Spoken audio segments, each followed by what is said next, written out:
para falar sobre esse assunto, mas assim, eu penso assim, não me arrependo de nada, tudo isso que eu já fiz faria tudo de novo. Os meus mais de 2.500 vídeos eu gravaria todos eles de novo, não me arrependo de nada. Porque esse assunto, ele impactou muito a minha mente, a minha vida. Ele assim, é como se eu nunca, irmão, é como se eu nunca tivesse lido a Bíblia. E olha que eu já li a Bíblia, eu fui criado na igreja evangélica também, Assembleia de Deus. E é como se eu nunca tivesse lido a Bíblia. Pelo menos aquela parte ali da criação do Gênesis, é como se, caramba, como é que eu não vi isso? Como é que eu não vi literalidade nisso? Como é que eu não vi aplicabilidade nisso? Mas a gente vê que até a igreja e até o ensino teológico se rendeu à maior de todas as religiões, que é a ciência moderna. Tanto que você vê aí, ó, eu posso citar alguns nomes aqui, pastores adventistas. Michelson Borges é o inimigo da questão da Terra plana, Leandro Quadros também, mas eles são inimigos porque a Terra plana faz que algumas profecias de Ellen Goldwhite sejam da cabeça dela. Esse é o problema, essa é a ferida. Mexeu com Ellen Goldwhite, você pode mexer com todo mundo, mexeu com Ellen Goldwhite, aí já era. E na Terra plana, o domo fecha muitas coisas que ela profetizou, né? Encerra, atrapalha, faz uma parede. Então, mas, olha, para mim é uma covardia teologicamente falando, porque a ideia da forma da Terra, que é a cosmologia dos antigos hebreus, é a Terra estacionária, parada, Sol e Lua se movendo, e ela fechada por um domo, sim, as águas represadas, sim, como está escrito que ele deu limites ao mar. O mar acaba na Antártica, né? E todos os mares acabam na Antártica. Né? O entendimento bíblico é esse. Agora, se a pessoa acredita, se ela não quer acreditar, eu não estou aqui, eu não faço meus vídeos para forçar ninguém a acreditar. Mas quando eu estou argumentando, utilizando a Bíblia, eu procuro ser 100% fiel à narrativa. A narrativa é essa, né? O entendimento é esse. E Então, isso me deixa admirado. Depois que eu vi toda a coerência bíblica e o porquê que Deus fala tantos detalhes do sol retroceder, do sol parar, do sol retroceder, da lua e o sol pararem nas suas moradas, e tanto texto que o Espírito Santo gasta tempo para falar, tinha que ter um objetivo para isso. Ou seja, Deus quis revelar através de porções, de maneira uma profecia de maneira progressiva, toda a sua criação. E você vê que a ciência, ela realmente contradiz tudo o que a Bíblia fala. Tudo. Irmão, tem um texto aqui que inclusive ele está aí, é do irmão Donato Lima, mas está aqui, ó, eu vou ler no celular. E você me fala se você já viu esse texto, com certeza deve ter visto, mas como é que a gente harmonizaria esse texto com a ciência? O Senhor está falando aqui da restauração, em Jeremias 31, né? Ele está falando da restauração das duas casas, sim. da salvação, né? Aí no verso 35 ele diz assim, ó, assim diz o Senhor que dá o sol para a luz do dia e as leis fixas e a lua e as estrelas para a luz da noite. Deus está falando de salvação. Jeremias 31, 31. Eis que vem dias, diz o Senhor, em que farei nova aliança com a casa de Israel e com a casa de Judá. E esta é a aliança que farei com eles. Imprimirei as minhas leis no seu coração. Quem faz isso é Jesus, é o Espírito Santo. Aí, olha o assunto do Senhor. Vê se não está conectado salvação com o formato da terra e as leis que ele criou. Assim diz o Senhor, que dá o sol para a luz do dia e as leis fixas da lua e as estrelas para a luz da noite, que agita o mar e faz bramir as suas ondas. Senhor dos exércitos é o seu nome. Se falharem essas leis fixas diante de mim, diz o Senhor, deixará também a descendência de Israel de ser uma nação diante de mim para sempre. Assim diz o Senhor, se puderem ser medidos os céus lá em cima e sondados os fundamentos da terra cá embaixo, também eu rejeitarei a descendência de Israel por tudo quanto fizeram, diz o Senhor. Por que o Senhor, na hora de fazer um desafio, ele usou aqui os limites da terra, medidas? Por quê? Qual é o sentido dele falar isso? Ele poderia propor vários desafios sem ter que usar as suas leis da criação.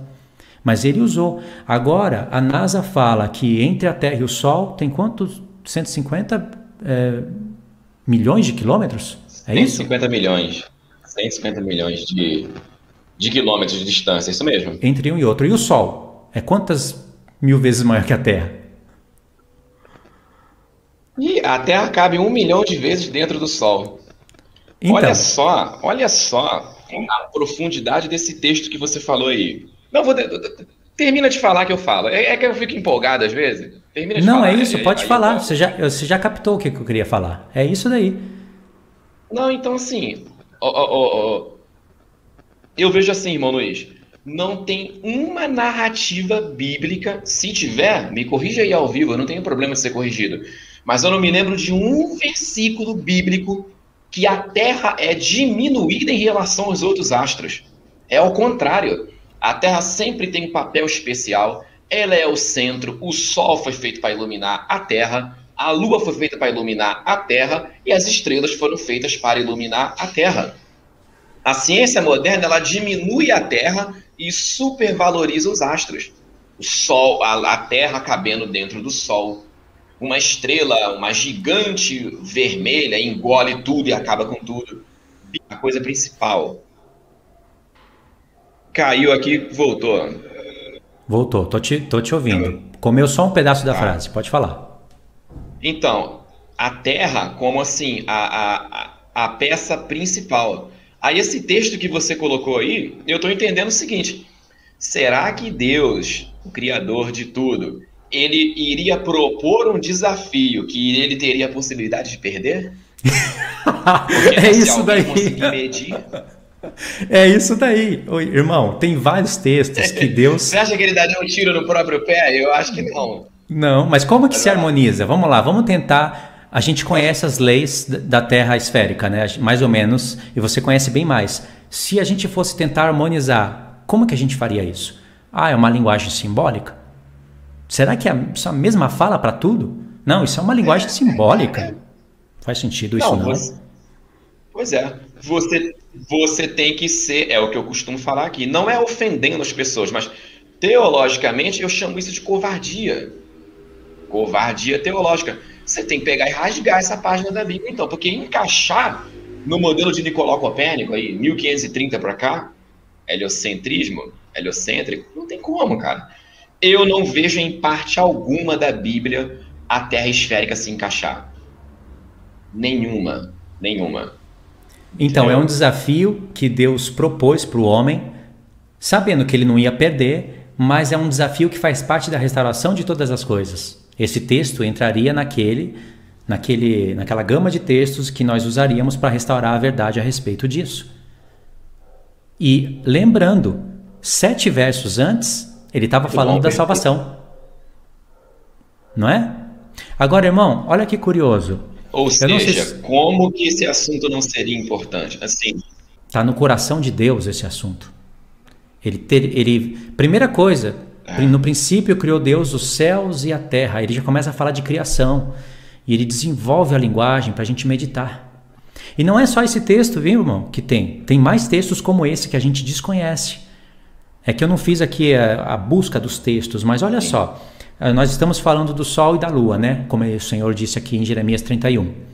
Ele usou o Sol, a Lua e as estrelas. certo. O homem, ele hoje teve ciência do tempo, né? Hoje ele tem a ciência do tempo. Pela tecnologia ele conseguiu criar relógios e foi melhorando cada vez mais. Hoje nós temos o celular e nós temos o tempo todo sincronizado. Mas o homem não teria ciência nenhuma disso se não fosse o Sol, a Lua e as estrelas e a observação dos astros. Não é? O Sol antigamente contava as horas do dia e também ajuda a você sincronizar o ano. A Lua, ela nos dá conhecimento dos dias e dos meses. As estrelas nos ajudam em muitos pontos, então é um relógio no céu. O homem conhece aí segundos, não é? Olha só o conhecimento do homem, o conhecimento que essas leis fixas dão para o homem. O homem conhece aí segundos que geram minutos, que gera horas, que geram dias, que geram semanas, que geram meses, que geram anos. 7 pontos. Como que o homem conheceu tudo isso? Como que ele sabe o que é segundos, 60 segundos formam um minuto, aí 60 minutos formam uma hora, e 24 horas, aí forma o dia e a noite, e depois não sei quantos dias formam a semana. Tudo vem pelas fases da lua, do sol, não é? Ou E seja, o homem... você falou aí leis fixas. Você já respondeu. Então, e aí o diabo, Bom, com certeza o diabo ia manipular tudo isso. Agora olha só, o sol tem a sua função, a lua tem a sua função, as estrelas têm as suas funções. Tudo elas servem para direcionar o homem e o homem serve a Deus. Agora, quais seriam as funções do que a ciência chama de planeta, que a gente pode observar com os nossos olhos, né? Aqueles pontinhos coloridos que a gente, observando através de telescópio, a gente consegue ver até alguns detalhes, e que a ciência deu o nome aí de Júpiter, né? Mercúrio, Saturno, etc. Eu não conheço muito bem ali a sequência, mas a Terra está ali no meio, como no meio do pacote, como se fosse um planeta, né? A Terra é o terceiro, não é?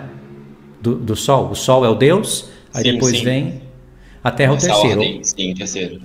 Aí eles colocaram, a ciência colocou a Terra ali como terceiro, e depois vai. Agora eu pergunto, quais seriam as funções desses planetas? Porque tudo que Deus criou tem funções, e Ele revelou pela palavra. Agora, quais seriam as funções desses astros? O que eles servem à Terra? Tem que Então, ter. e eles funcionam assim, os planetas, eles são algo especial no céu, tanto que eles têm uma movimentação especial, que é o movimento retrógrado. Diferente das demais estrelas ditas fixas, a gente chama de fixas porque é aquela mesma movimentação. Os planetas fazem um movimento de vai e vem assim ao longo dos meses. É como se fosse um movimento de vai e vem. E planeta significa estrela errante. Os antigos entendiam como estrela, nunca esse lugar que tu pode pisar, plantar batata, isso é coisa de ciência moderna. E já que os astros eles servem como sinais de tempos, eras, épocas, estações do ano e etc., eu acredito que todo esse conjunto celeste funciona para que o homem tenha noção, inclusive, da passagem dos anos. Em dezembro, o pessoal aí tava zoando os terraplanistas, falando assim, ó, não é ano novo para os terraplanistas, não pode. Por quê? Porque a gente entende, ou melhor, nos ensinaram assim, que ano novo significa que a Terra deu uma volta em torno do Sol. Os 365 dias, aí ela deu uma volta em torno do Sol. Então o pessoal ia zoando aí, para o terraplanista o ano não virou, porque para eles a Terra não dá a volta em torno do Sol. Mas, gente, como que os antigos sabiam que passou um outro ano? Porque as coisas se repetem, é cíclico.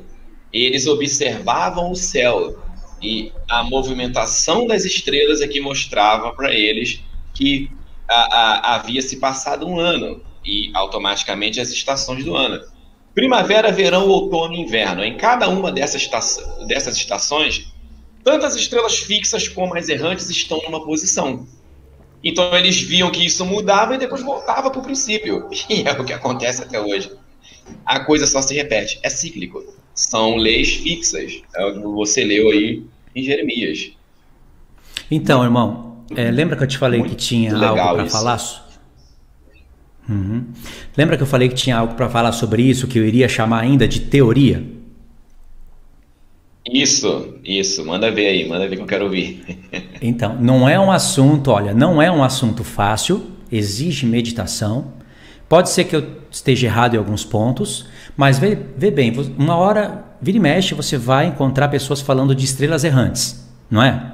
E é atribuído aos planetas. Olha o que eu entendo que aconteceu. Assim, eu vou falar algo, não estou dizendo que é isso, vocês vão meditar, entendeu? A gente vai construir um pensamento. Eu vou mostrar pela perspectiva bíblica, aspas, o que seriam esses astros. O que Deus poderia estar falando. Não tem um salmo que diz que o céu revela a glória do Senhor? E manifesta ali o seu poder? Tem um salmo também que diz que o sol sai como um rei para governar, etc, né? Se não me engano, a glória de Deus, o firmamento anuncia a obra das suas mãos. É isso daí, você mencionou melhor que eu. É isso daí. Então, olha só, Deus ele deixou um tipo de evangelho escrito no céu. Por exemplo, o relógio olha para o céu. Um evangelho olha para o céu. Você vai observar que a lua tem as suas fases, que o sol tem a sua função, que eles se movimentam. Então você vai ver que Deus está deixando um tipo de evangelho, de testemunho para todas as nações no céu. É claro que precisa da palavra sendo pregada, mas o que aconteceu? Irmão, lembra lá em Apocalipse, quando o Senhor, Apocalipse 1, ele se apresentou e ele estava ali diante da menorá, daqueles 7 castiçais, e João falou, o Senhor Jesus falou, João, eu vou te explicar aqui o mistério dos 7 castiçais e das 7 estrelas que você viu na minha mão. Aí ele abriu a mão e falou, essas 7 estrelas são os anjos das 7 igrejas. E as 7 castiçais? E as 7 igrejas? São as 7 igrejas. Aí a gente fica um pouco perdido, né? Bom, qual que é o mistério nisso? Falou que os 7 castiçais, que era a peça da menorá da antiga aliança, que dava fogo ali, que é muito complexo isso, irmão, estou resumindo. Falou que uma coisa é outra, isso é aquilo, isso seria o mistério? Não. O Senhor estava falando coisas profundas, ao ponto de que quando você for estudar, a equação que você vai ter é que aqueles 7 castiçais falam das 7 igrejas literais que estavam na época e refletem um assunto espiritual para o futuro, que é a plenitude do povo de Deus. É como se você olhasse a cruz de Cristo, fala de Cristo morto, Cristo que morreu. Mas quando você olha a menorá, você vê Cristo ressuscitado e formado na igreja. A igreja está em plenitude. Você pega as festas do Senhor e coloca ali nas 7 igrejas, e ali tem uma multidão de revelação. E quando o Senhor abriu a mão e mostrou 7 igrejas e 7 estrelas na mão do Senhor Jesus, eu acredito que isso provocou o diabo, mas provocou muito ele, ao ponto de que ele iria arrumar um jeito de mexer com essas coisas e bagunçar a criação do Senhor. O Senhor se mostrou com o rosto como um sol. O rosto do Senhor Jesus estava como o sol em Apocalipse. O diabo falou, o sol, ele se revela muito como o sol. Eu posso criar um Deus sol aí no lugar disso. E posso dar um sentido diferente para essas coisas. É só esperar o tempo avançar. Aí o que acontece? Então, mas olha só como vai ficar complicado. Aí o que o diabo fez? Ele planejou, ele conseguiu manipular o mundo, porque ele é o sedutor do mundo inteiro. Ele seduz o mundo inteirinho, Apocalipse 12. Aí ele pegou a terra, chamou de planeta e foi trabalhando nos homens, né? Ele é paciente. Ele pegou a Terra, chamou de planeta, colocou junto no contexto daqueles astros que a gente vê no alto. Então, ele pegou o Sol, tirou a Terra do centro, colocou o Sol no centro e fez toda aquela coisa. E criou gravidade, foi usando homens e foi criando teorias. Todos homens que não olham para a Bíblia e não aplicam a literalidade na Bíblia e que se afastam das escrituras e do seu Criador por causa disso. E ele cria um engano. Aí o que acontece? Se você pegar e tirar a Terra daquele conjunto de planetas, já não ficam 8, ficam 7, não é?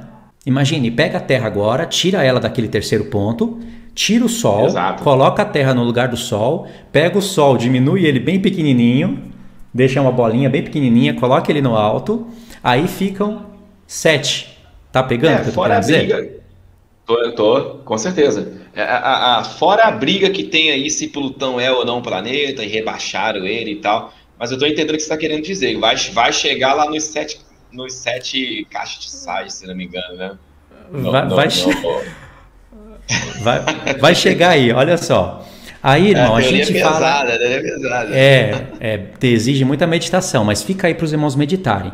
Aí essa questão, a ideia é interessante. Aí fica essa questão, ó, a gente fala estrela errante porque a gente ouviu isso em algum lugar. Olha onde apareceu.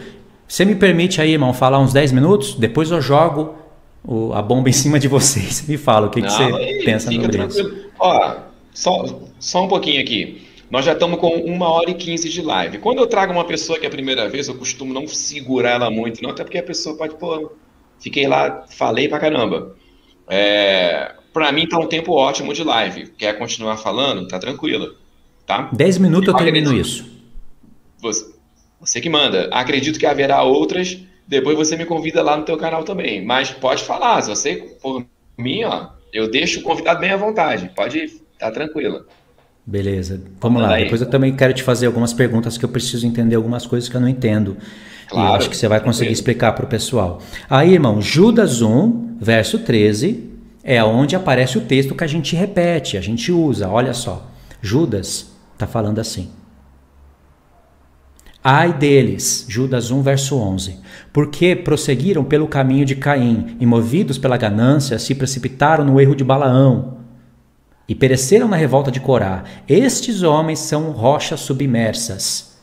Em vossas festas de fraternidade, banqueando-se juntos sem qualquer recato, pastores que a si mesmos se apacentam, nuvens sem águas, impelidas pelos ventos, árvores em plena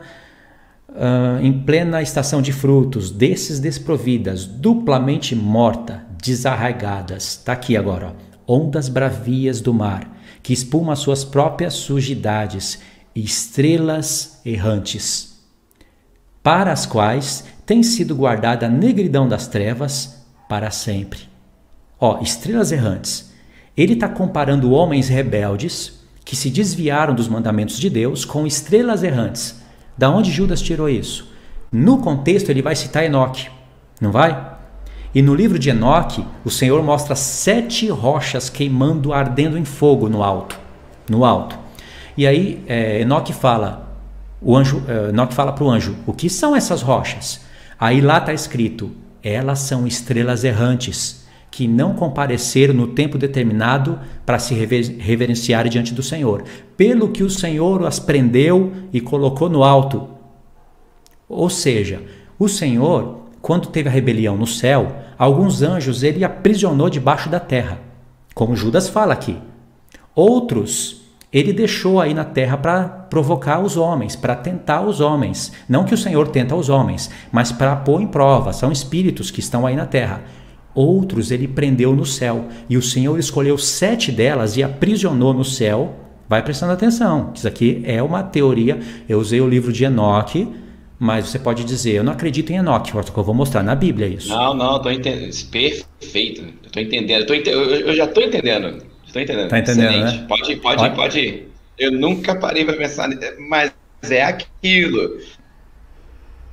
Livro apócrifo não serve para nada, né? Alguns falam, isso aí não foi inspirado. Aí a gente despreza. Mas esses livros lançam luz no nosso entendimento. Eu estou entendendo onde tu está querendo chegar, mas vai lá. Não vou te interromper, não. Eu fico empolgado. Vai lá. Beleza. Então, aí o Senhor aprisionou 7 estrelas errantes, ou seja, 7 anjos que foram rebeldes ao Senhor. E ele poderia aprisionar embaixo da terra, poderia aprisionar em qualquer outro lugar. Ele falou, não, eu vou deixar lá no céu, junto com o sol, com a lua e com todas aquelas estrelas. Vou aprisionar 7 deles lá. Vamos ver se isso é bíblico. Eu estou dizendo que Judas tirou isso do livro de Enoque, porque ele comparou homens rebeldes que se desviam do Senhor com estrelas errantes. E tem que ter um ponto na Bíblia onde ele tirou estrelas errantes. Ele não está inventando isso de si só, ele citou Enoque. Então, olha só, Jó 9:9. São textos curtinhos agora. Jó, capítulo 9, verso 9. Diz assim, eu nem sei de onde que ler, mas é um discurso de Deus com Jó. Jó 9, verso 5. Ele é quem remove os montes, sem que saibam que ele na sua ira os transtorna, que move a terra para fora do seu lugar, cujas colunas estremecem, que fala ao sol, e este não sai, e sela as estrelas, quem sozinho estende os céus e anda sobre os altos do mar, que fez a Ursa, o Órion e os 7 estrelos. Olha só, a Ursa, que é aquele montão de estrelas, o Órion e os 7 estrelos. Aí a gente não sabe o que é o 7 estrelos aqui. É uma palavra hebraica para falar de um conjunto de 7 estrelas. Aqui já começou a nascer o assunto. 7 estrelas. Aí você vai em Jó 38, o assunto se repete. Jó 38, e aqui ele acrescenta algumas coisinhas. Jó 38, verso 31. Verso 29, né? Vamos lá. Ó. De que ventre procede o gelo? E quem dá a luz? E quem dá a luz a geada no céu? Ele está perguntando para Jó, sempre fazendo perguntas, né? As águas ficam duras como a pedra, a superfície das profundezas se torna compacta. Ou poderás tu atar a cadeia dos 7 estrelos, ou soltar os laços do Órion? Ainda diz aqui, no verso 32, ou fazer aparecer os signos dos zodíacos e guiar a ursa com os seus filhos? Aí você fala, que linguagem pesada. Tá, mas o Senhor está falando coisas aqui. Ele está falando, Jó, você pode desatar as cadeias do 7 estrelas? Desatar é desprender. Ele está falando assim, Jó, você não sabe que eu prendi 7 estrelas no alto? Você consegue ir lá e desprender elas do seu lugar? Você não consegue. E isso é que Deus está falando. Agora o que vai ficar mais claro, vai fechar aqui em Amós, irmão, é o último. Isso daqui vai ficar muito claro. Amós, capítulo 5, verso 8. Ó, o contexto, para resumir, o Senhor está chamando Israel ao arrependimento o tempo todo. Ele está falando, volta, se arrepende, se vocês voltarem para mim, eu vou estar no meio de vocês como vocês dizem, me busquem, não me busquem em vão, etc. Resumir, aí no verso 7 ele fala assim, vós que converteis o juízo em alosna e deitais por terra a justiça. Vamos ver se a terra aqui, o formato da terra não está envolvido nisso. Procurai o que faz o 7 estrelo e o Órion e torna a densa treva em manhã, e muda o dia em noite, o que chama as águas do mar e as derrama pela terra. Senhor é o seu nome. Aí ele falou aqui, procurai o que faz o 7 estrelo. Tá bom, o que tem a ver uma coisa com a outra? O Senhor está falando, se arrepende, volta para mim, eu vou me compadecer de vocês. Procurem aquele que faz o 7 estrelo. Procura, vocês vão entender. Deus está falando procura porque era para a gente procurar onde se originou o assunto, que era no livro de Enoque. Agora, o que tem a ver uma coisa com a outra, irmão? Era para o povo entender o seguinte, antes de eu fazer o homem, 7 estrelas importantes se rebelaram contra mim, pelo que eu amarrei elas e deixei no alto, para exemplo para todos. Procura isso que vocês vão entender. Se vocês não se converterem, aí entra a mente de Judas.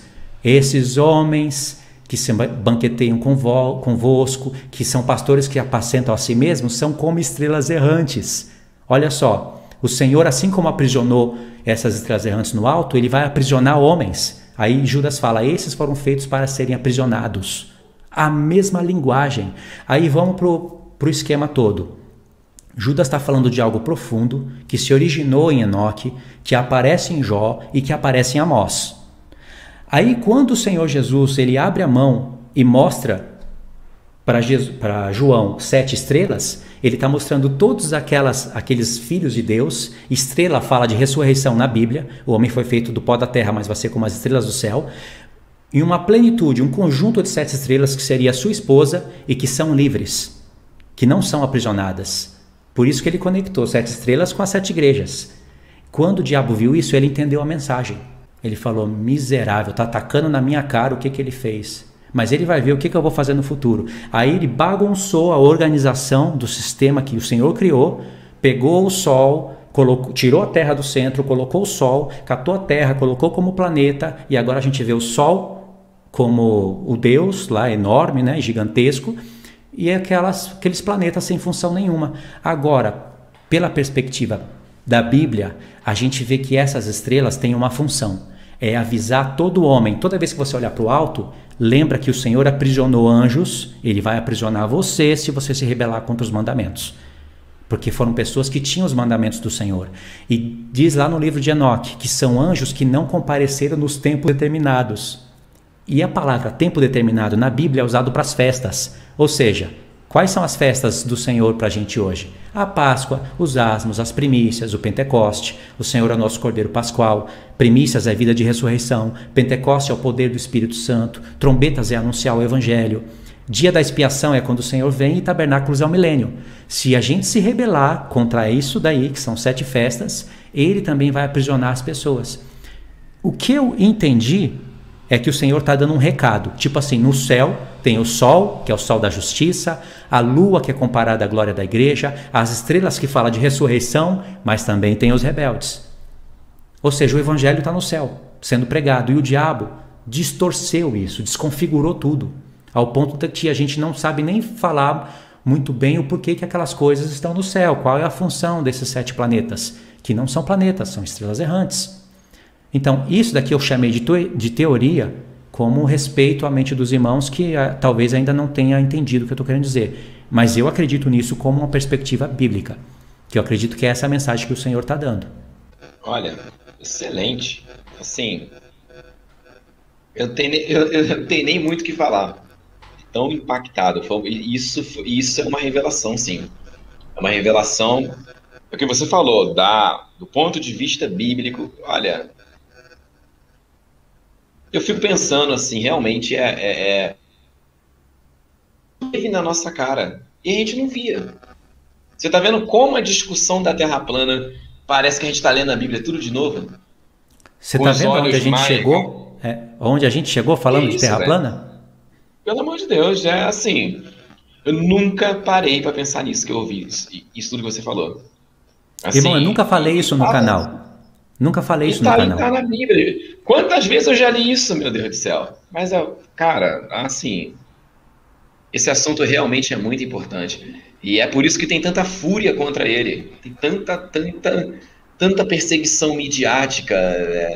Nos acusam, às vezes, de crime, de estelionato, de um monte de coisa, de um monte de coisa, um monte de coisa, um monte de coisa. É, assim, é incrível, é incrível. Se não, se esses sete errantes, eles não fossem colocados nos céus, né? Fossem aprisionados embaixo da terra, a gente não ia ver. A gente não ia, né? A gente não ia Isso. saber. Então, tá lá, serve para sinal. Agora perceba uma coisa. O que a ciência moderna faz com os planetas? Ela presta culto a eles, porque todos eles têm o nome de um deus. Marte, o deus da guerra, Nossa, olha só, romano. cara. Saturno é um deus. Netuno é o deus das águas. Mitologia grega também, se não me engano, deus dos mares. Vênus é uma deusa. Até arrepiou aqui, ó. Pois é, cara, quando tu tava falando, eu tava pensando assim, meu Deus do céu, entendeu? O espaço, não deu, peraí, caiu aqui, internet, em nome de Jesus, sossega aí, hoje tá uma dificuldade aqui, vou te falar, hein, hoje tá furioso, vou te falar, voltou aí? Voltou. Então, como eu tava falando, e tem um versículo, só não me lembro agora onde está escrito, mas ele é do Antigo Testamento. Está dizendo para não adorar aos exércitos dos céus, nem ao sol, nem à lua e nem às estrelas. Cara, é totalmente ao contrário do que a ciência moderna faz. Ela idolatra os astros e diminui a Terra. Tanto que o Carl Sagan, na década de 70, 80, ele dizia que a Terra é um pálido ponto azul. Olha, reduzindo a Terra a um negocinho de nada. Não, cara, biblicamente a Terra é o centro da parada toda. É o cenário de toda a criação, da batalha espiritual, da batalha dos anjos, a queda dos caídos, tudo tem a Terra como centro. Então, assim, é realmente tempo de separar os que creem na palavra daqueles que não creem. São coisas, assim, realmente Olha, isso edificantes. é. Pessoal, obrigado. Tem mais de 1.700 pessoas na live com a gente. Eita, Muito nunca bom, vi isso é tanta gente numa excelente. live assim. 1h30 de live. E eu peço desculpas que em termos técnicos, assim, a live está oscilando. A próxima vez eu vou mexer nisso aí e vou preparar minhas coisas num outro lugar. Lá na minha varanda a conexão é melhor. Eu estou meio nos fundos da casa, vai ficar melhor. Quer falar mais alguma coisa? Ah, sim. Deixa eu aproveitar aqui. É minha pergunta agora, né? Minha Pode colocação. falar. Uhum. Isaías 40:22, né? Citam muito. Ele é aquele que está assentado sobre a redondeza da terra. Tem algumas Bíblias que eu já li, né? As atualizadas, né? Para se adaptar à linguagem de hoje. Ele é aquele que está assentado sobre o globo da terra, mas o original não é bem Oh. isso aí que diz, não. Tá Muito longe conveniente, né? disso Muito aí. conveniente, né? Só faltou pôr ele é o que está sentado sobre o globo giratório, né, da Terra. Da NASA. É. Então, assim, o original realmente não é isso. Tem algumas versões que tá lá. Ele é aquele que está sentado sobre a cúpula da Terra. Tem umas que diz sobre a abóboda da Terra, sobre o círculo terrestre. Então, essa corrupção do entendimento, lógico, né? Eu acho que é até uma pergunta de bobo. Então, ela chegou também nessas novas traduções bíblicas, nessas novas linguagens, né? Para tirar o original. Sim. Pensa nisso, irmão. Se você enxerga a Terra plana e o Sol bem pequenininho, a Lua, assim, qual é a palavra que se utiliza, assim, eles andando sobre a Terra? Qual é a palavra que se utilizaria? Orbitando, circulando. Isso, circulando, orbitando sobre a Terra. Aí o Senhor fala, ele se assenta sobre a redondeza da Terra, né? Sobre o círculo. Então você vê a grandeza de Deus sobre a Terra, sobre tudo. Ou seja, ele está no terceiro céu. Inclusive, em Isaías 66:1, ele fala, o céu é o meu trono e a terra a estrada dos meus pés. Se você fosse imaginar essa imagem espiritual, de maneira 3D, ele está mostrando que ele é tão grande que a terra seria apenas o lugar onde ele coloca os pés. E dentro do livro de Isaías, ele fala assim que as nuvens são apenas poeira dos seus pés. Olha a grandeza de Deus. Isso imaginando o formato bíblico. Sim. Ele está falando, olha como eu sou grande. E ele fala assim, no livro de Isaías, todas as nações, para mim, é como uma gota que cai num balde de água. O balde, você vê que ele tem a sua redondeza, né? Não é esférico, e todas as nações é como uma gota. É o que você falou no vídeo, represa as águas. Bom. Isso. Aí olha só, agora vamos imaginar no formato esférico. Aquele sol gigantesco, enorme, a terra, aquele coisinha pequenininha, assim, insignificante, você assopra e ela vai embora. Aí o Senhor está sentado sobre a terra, não é? Agora tenta imaginar isso, já que a gente não está com uma imagem visual, aquele sol enorme e o Senhor, aquele mosquitinho insignificante em cima da terra, sabe? Cadê a grandeza de Deus aí? Desapareceu. Pois é, assim, não tem como, assim, e eu fico com a palavra, eu não tenho medo e nem vergonha nenhuma de assumir isso, boto a cara mesmo aqui, ó, eu fico com a palavra. Acabou. Podem me chamar de maluco, teórico da conspiração, pode chamar, desculpa a expressão, eu tô cagando. Eu fico com a palavra.